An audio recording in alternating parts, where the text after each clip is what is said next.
Okay. All right. How you doing, Mike? I'm doing pretty good. How about you? Good, good. Welcome to Atomsplit Comic Cast about band logos. That's our topic for today. But Yep. before we get into that, tell us what you're doing. I am coloring page 102 102. of the Atomsplit origin story. That's a good looking spread there. Can you zoom back out a little? All right. Okay. And so what's the pick inset, the colored inset of Bobby there? What's that? What's going on here? That's Bobby. He's giving him one more last good pep talk before they go on stage, because their rivals have already played, so now it's their turn to fight Gotcha. in the battle of the bands. So Awesome. All right. So that is that what you call a a bird's eye view? let's see.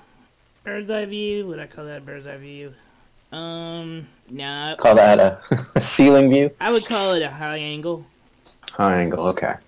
High angle. I mean, a bird's eye view would probably be like way farther out. They'd be really small, and probably in a different perspective. Gotcha. All right.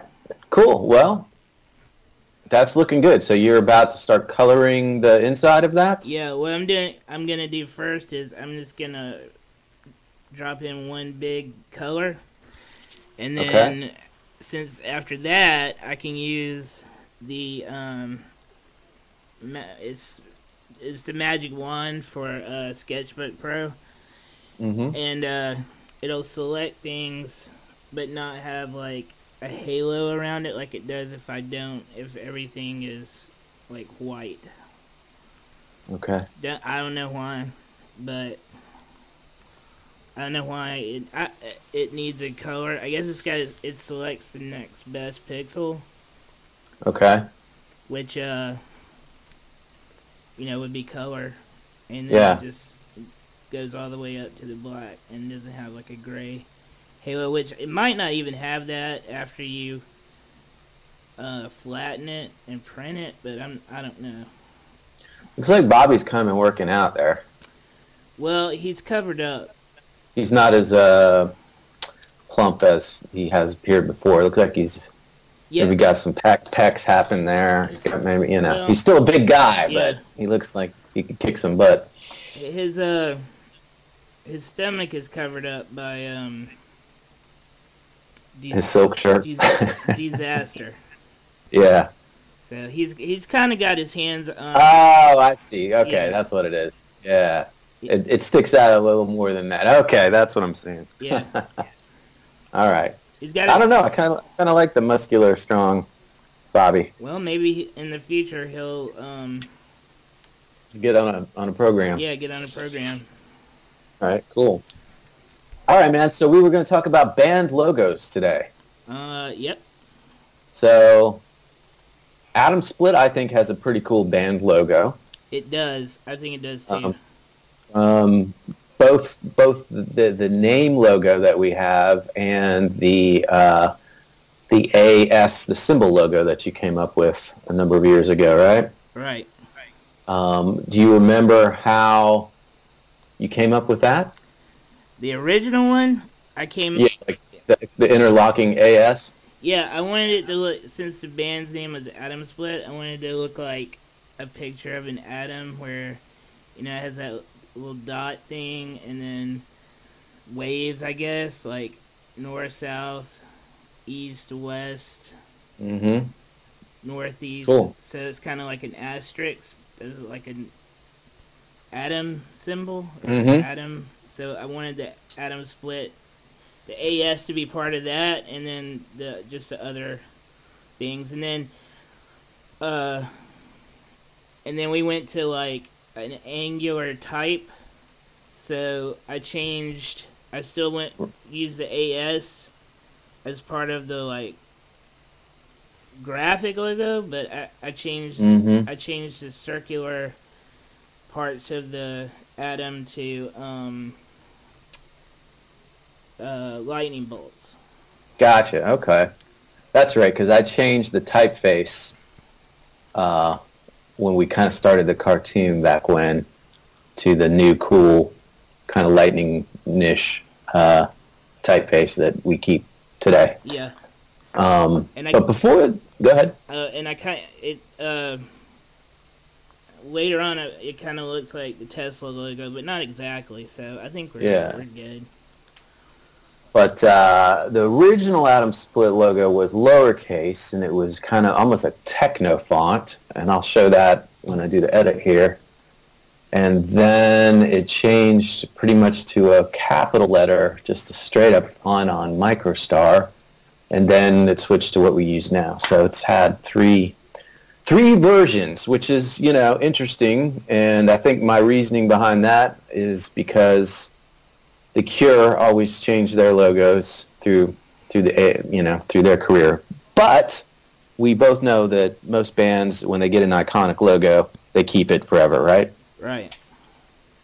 So who do you think the first band to ever have a logo was? Somebody in the 70s? No. Or 60s? No. I would think like even in the 50s, maybe Elvis might have had a logo. I didn't really research it, but I tried to, but I couldn't find much. Yeah, I think Elvis might have had a logo, but I know like the Beatles had a logo, like a type. When I say a logo, I'm talking about a typeface. I count those. Right. I count those. If you use it over and over, and right. The Monkees did for sure, and the Doors did. And, right. The Dead had the skull. Even if I think they did the same typeface over and over. What is cool, and probably you agree, is that a band logo combines, graphic design and art with music, right? Right. Isn't that the fundamental, which is what we're into, kind of what we do. Yes. So, with the comic and music. So I think and we've done it our whole careers, me doing graphics and you doing illustration and comics. So I think that's probably why we're, into logos, band logos. And I think it's a cool marriage of graphic design and music that probably started in the 50s, probably not in the 40s, probably 50s. Yeah. Definitely picked up in the 60s and 70s. Yeah. I think it got really, as music got more commercialized, it definitely went along with that. Do you think that it has to do with as music got more commercialized, pop culture got more commercialized? Advertising came along, became more mainstream with TV and radio and products and stuff, consumer stuff. There's probably a correlation there. Yeah. Probably Madison Avenue has something to do with it. Madison Avenue? Madison Avenue being advertising Mad Men in the 50s and 60s and into the 70s. So. Yeah, I think as record companies just got bigger and bigger, they wanted to have all their bands like stand out. Like if you walk into a store, like right. That's the thing about a band having a logo, because I don't know. To me, it shows that the band cares about presenting itself in an awesome way. Right. And it's like I go into a store and I instantly recognize Kiss or AC/DC or something like that. Right. Because it's. But not only that, it carries over to T-shirts, right? Right. And gives them something to sell besides their music at shows. Even if you're just a small little local regional band, you put your logo on a shirt, you got something to sell. Or you're on a label and you get to keep all your merch. You know, you got to share the money you make from your records, but you get to keep all the merch money. So the logo being a cool aspect that is a moneymaker for many bands through the years as well. I'm sure, you know, the Doors have made billions off of the logo, T-shirts, you know, with their logo, as well as, you know, Led Zeppelin and Guns N' Roses and whoever we've all bought T-shirts from. Right. Or the Ramones. I know you have some Ramones shirts. So. Yeah. I guess I think, you know, beyond that, like, a band would like to have an identity. Right. Let's say, like, the Ramones would not have the same art style as Megadeth. Right. And so, like, you know, you're going into the record store and you're looking for, like, rock, punk, classic rock, punk-ish type of stuff. You know, does it reflect the genre? A logo, band logo, reflect the genre that the band is in? Yes, I think so, because like if you see AC/DC, it's got all those angular parts of the letter. It's in the lightning is very hard hitting, I guess. Like, you take something like Kiss or AC/DC with the angular lettering, and you're like, right. Oh yeah, this band is like a power rock band, right? Right. And you take, like, say, the Ramones, and it's like this the seal, the presidential seal, I think. Mm-hmm. And it's, you know, it's made up to look like, make fun of it. So now it's like a band who, you know, has an agenda. Well, you know, like, it's a band that's not there to just rock. It's there to make a statement of some sort. Yeah, make a statement of some sort, right? Yeah. Okay. Yeah, I would agree with that. And so does that mean that no jazz acts have logos? Or if they do, they're round and soft? Or adult contemporary? Yeah. Does Celine Dion have a logo? I don't know. You know what? I didn't really look that up. I don't know. I don't know if she does or not, but I would. She has a logo that is just her, Googling it, just like her signature. So. Okay, but about what you would expect. It's used over and over. Soft and easy. Yeah. Yeah. So that, you know, that makes sense. Interesting. Like, the art reflects the type of music that the band plays. Right. I think I'm scrubbing through some logos. I think one classic is the how about, let's put it in this category, logos that don't have the band name but are symbols. What do you think is the most famous one? Can you think of one? Prince? It's a quiz. Maybe. Rolling Stones, the lips. Yeah, the lips and tongue. So, yeah. Like, you know what that is, even though it doesn't say Rolling Stones on it. Right. So they really pulled it off with that. Yeah.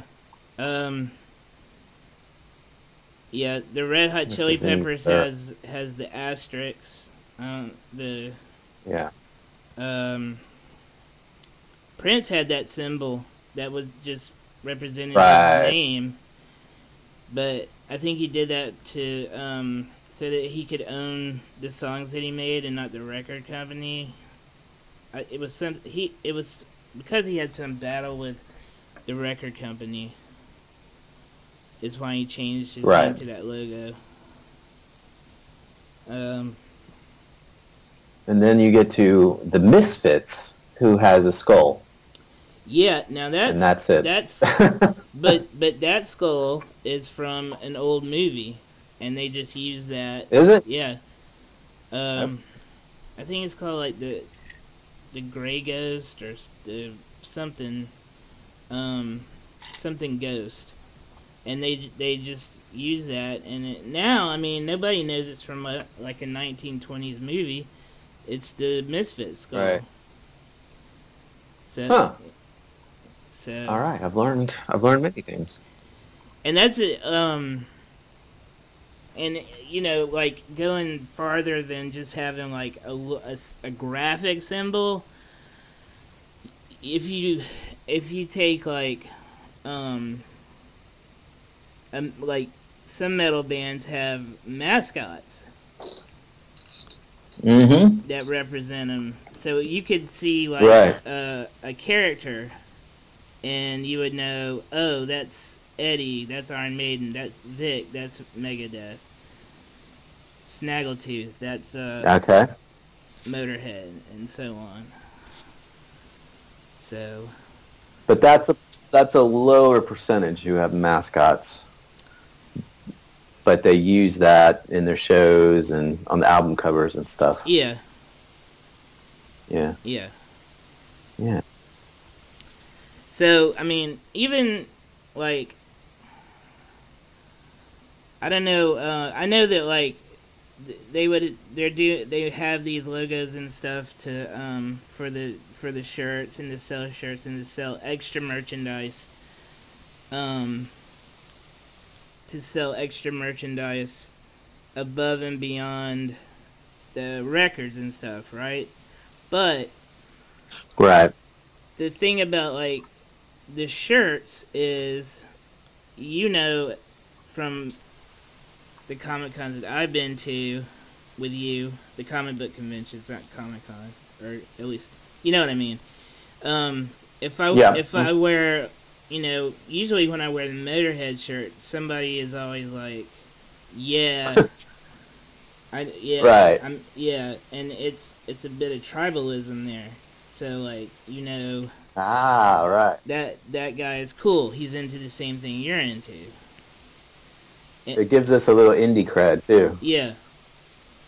Yeah. Like when you do that, you wear your Ramones one or that one, yeah. Yeah, the Ramones, like everybody likes the Ramones. I don't know. I mean, Right. And so like when you wear that and you're like, and somebody is like, hey, yeah, I like the Ramones too. It's like, oh, you're a cool person. So, you know. Right. Yeah.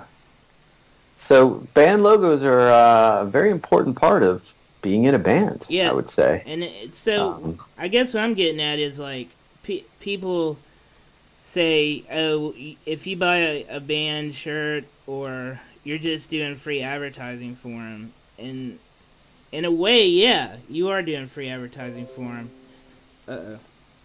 But you're also like showing people who you are, like in a glimpse, in you know, without words even. And Right. And then people are like, oh yeah, I know, I can dig that guy, yeah.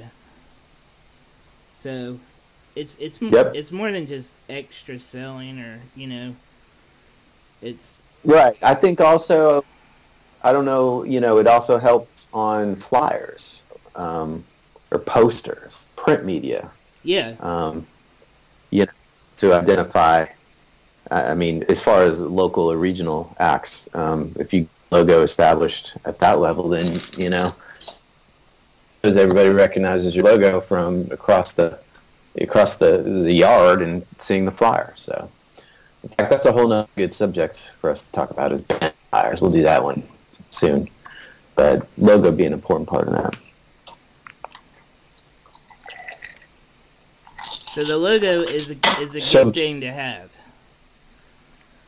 It's a must-have for a rock band for sure. Yeah. I remember in high school drawing, you know, whatever my band at that time, you know, drawing on all my in class. I'll put a picture of that on like this. Sit in the back of the class and like, yeah, man, my band's cool. I'm gonna draw my folders for each class have my band logo on it. You know. Yeah. Yeah, I used to draw other bands' logos, like the Guns N' Roses. Oh, did you? Yeah, and Def Leppard. Okay. Yeah. Really? Yeah. Okay. See, I don't think of Def Leppard as having a uniquely distinguishable logo. I don't remember what it looks like. I do. Google that. The typeface is another Kiss type, AC/DC typeface.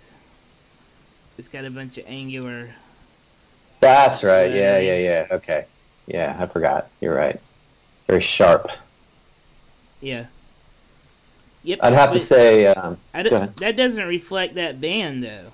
So It doesn't really. I mean, I think it probably did when they first were like seriously rock, and then they got mellow. Yeah. Production, but I'd say Judas Priest would make the logo of that is they've got a quite awesome logo. Oh yeah. For who they are and what they do. Which we were talking about them touring gave me the whole idea for this topic, but yeah. Right. I would wear a Judas Priest t-shirt easily any day. They just don't make them as prevalent as they do. Ramones t-shirts out there. So. Well, you get one when we get to see him. Yeah. All right. All right. Well, any final comments on band logos? I know we're running out of time here. Yeah. If you have a band, get a logo because you want to set yourself apart, and you don't want people to like always be guessing. Wait, is this the same band I saw last week, or is this another band that kind of looks like that kind of has the same name, but it's totally different. Right. And I would say have an artist do it, or be really creative find a really cool typeface. And there's nowadays online you can find a ton of cool type. So, or do a combo of a cool artistic and Mike. Hey, Mike's available to help you. Anybody out there if you need, like you did. What's his name? John Dist stuff. John Dist. Yeah. I just did. What was that again? I've done several albums for him. I just recently did one, and he's got his own like typeface that he uses over and over. Right. And I'm like, and we were talking about this too. I was like, bands need that, I think. And so he has his thing. He uses it over and over, and he did a concept album about the Kennedy assassination. Did he? Wow. Yeah. Okay, I need to check that out. That's an interesting thing to do a concept album on. Yeah. Wow. All right. Cool. So, band logos. Band logos. There you have it. Get one if you're in a band. And if you're into a band, get a T-shirt with that band's logo on and wear it proudly. Yeah, and you never know. Somebody might say, you might meet somebody. You might meet your future wife or something. That's right. Or your future best friend. Yeah, who knows? Your future you never know. All right. Well, usually we play a song, but I think we've covered all our time with the logo chat. Yeah. So we no need to play a song. I'll save what I had for next edition. Yep. We'll play a song next for the next podcast. We don't know what we're going to talk about yet, but we'll come up with something. All right, man. Zoom back out. Let's take a look at that page before we shut it down for this one. What progress did you make while you were distracted talking about band logos? It's all blue. What about Bobby's jacket? Bobby's jacket is a nice silvery gray. Yeah. Yep, I like it. And his shirt is a nice red. Yeah, it's Atomsplit red. Oh, that's another thing. Atomsplit red. Atomsplit uses the same colors over and over. That's right. Red, white, and black. And some bands actually have color palettes. We didn't get into that with the logos, but that they use as well That's true. on Color palettes. stages and whatnot. So cool. There's a lot that goes into like making your band unique. So you have a lot to think about if you're gonna start a band. That's right. Maybe we'll elaborate on that more Yeah. in future. All right, man. Well, looks good. I look forward to seeing the fully colorized version. That's coming along nicely. Thanks. Looks like it can be a cover. Thanks. So, until next time. Until next time.